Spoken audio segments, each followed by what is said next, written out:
예수님 당시 바리새인들은 그릇된 고정관념을 가지고 예수님을 공격하였습니다.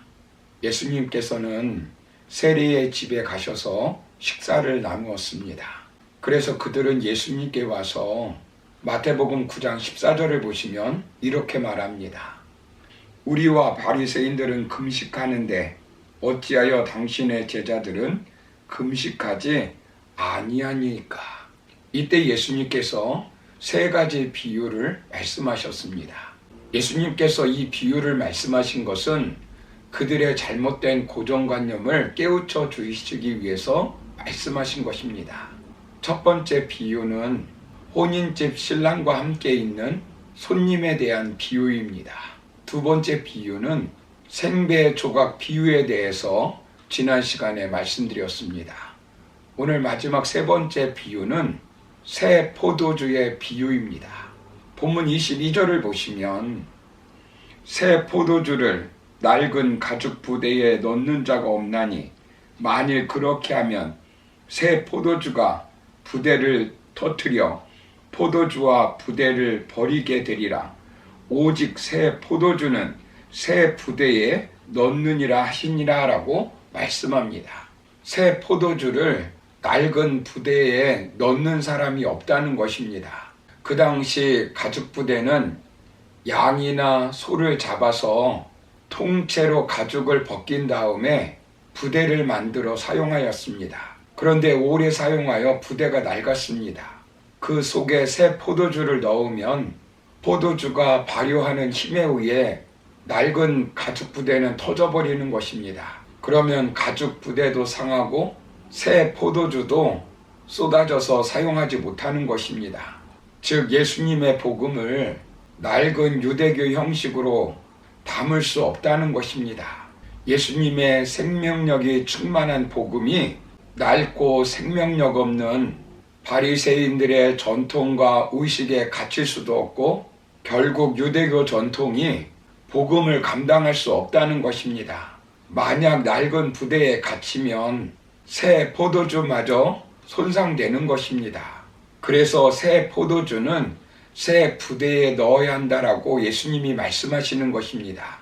예수님의 새로운 복음이 낡은 유대교의 전통과 교훈과 의식에 담길 수는 없습니다.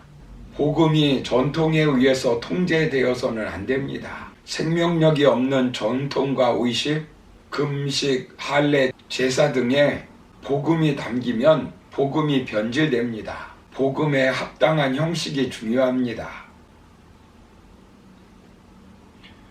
내용과 형식을 동일시해서는 안 됩니다. 예수님이 오심으로 시작된 하나님의 나라는 성령으로 주어지는 새 생명, 새 마음입니다. 포도주는 발효하면서 팽창됩니다. 마찬가지로 성령의 역사, 복음의 역사는 늘 자라며 확장되고 사람을 변화시키는 동적인 은혜입니다. 성령께서 역사할 때는 굳어진 신앙습관, 형식주의, 스스로 옳다고 여기는 마음, 고정된 신앙 방식, 하나님보다 규칙을 우선하는 태도 등 이러한 낡은 구조가 그 역사를 감당하지 못하고 터져버립니다. 그래서 예수님은 새 포도주는 새 부대에 넣어야 한다라고 말씀하신 것입니다. 계절이 바뀌면 옷을 갈아입어야 합니다. 본질은 변함이 없지만 형식은 시대에 따라서 변해야 합니다. 21세기는 여성, 환경, 문화의 시대, 변화의 시대라고 말을 합니다. 변화에 대한 무수한 정보들이 쏟아지고 있습니다.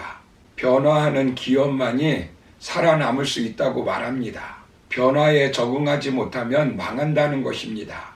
계속적으로 변화하지 못한다면 조직은 궁극적으로 실패한다라고 말하고 있습니다. 세계적인 최고 부자 빌 게이츠는 어느 한 기자와 인터뷰할 때 당신은 어떻게 뛰어난 두뇌로 세계적인 부자가 될 수 있었습니까? 라고 질문을 받았을 때 그는 이렇게 간단히 대답을 했다고 합니다. 저는 유별나게 머리가 똑똑하지 않습니다. 특별한 지혜가 많은 것도 아닙니다.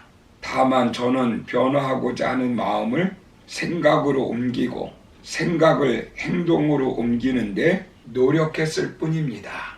빌 게이츠는 생각의 속도에서 다가올 10년의 변화가 지난 50년의 변화 속도보다 압도할 것이라고 말합니다. 어떤 미래학자는 오늘의 급속한 변화에 대해서 80%는 적응하지 못하고 적응하지 못하는 80%는 가면 갈수록 도태될 것이라고 말합니다.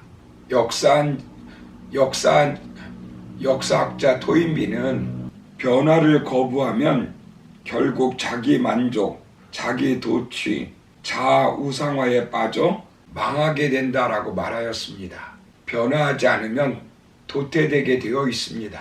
유대인들은 선민 사상에 사로잡혀 기독교라는 새로운 변화를 수용하지 못하고 탄압함으로써 결국 순환의 민족으로 남을 수밖에 없었습니다.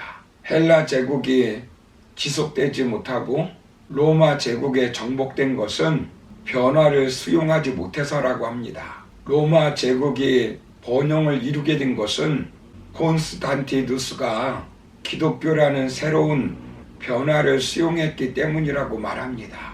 필리핀 나라는 6.25 때 우리나라보다 더 잘 사는 나라였습니다.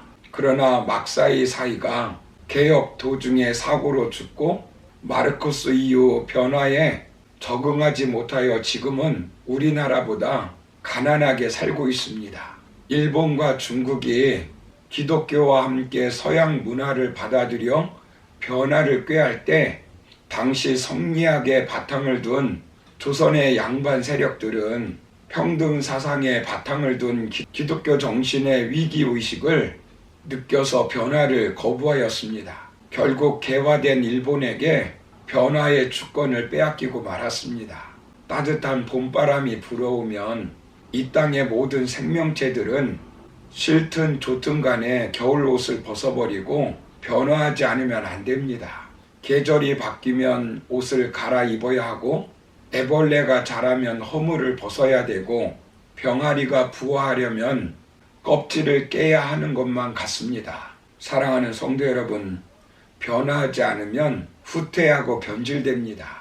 바리새인들은 낡은 부대처럼 형식, 전통, 규례로 신앙이 굳어져 있었습니다. 예수님의 새 생명은 절대로 낡은 신앙틀 속에 담길 수가 없습니다. 예수님은 지금도 굳어있고 닫힌 신앙을 깨뜨리기를 원하십니다. 복음은 늘 살아있고 팽창하는 생명입니다. 그래서 우리는 끊임없이 변화, 갱신, 회개해야 합니다. 로마서 12장 2절을 보시면 너희는 이 세대를 본받지 말고 오직 마음을 새롭게 함으로 변화를 받아 하나님의 선하시고 기뻐하시고 온전하신 뜻이 무엇인지 분별하도록 하라라고 말씀하셨습니다. 그러므로 우리도 낡은 부대를 고집하지 마시고 새 포도주는 새 부대에 넣는 삶을 살아가는 성도님들이 되시기를 주님의 이름으로 축원합니다. 감사합니다.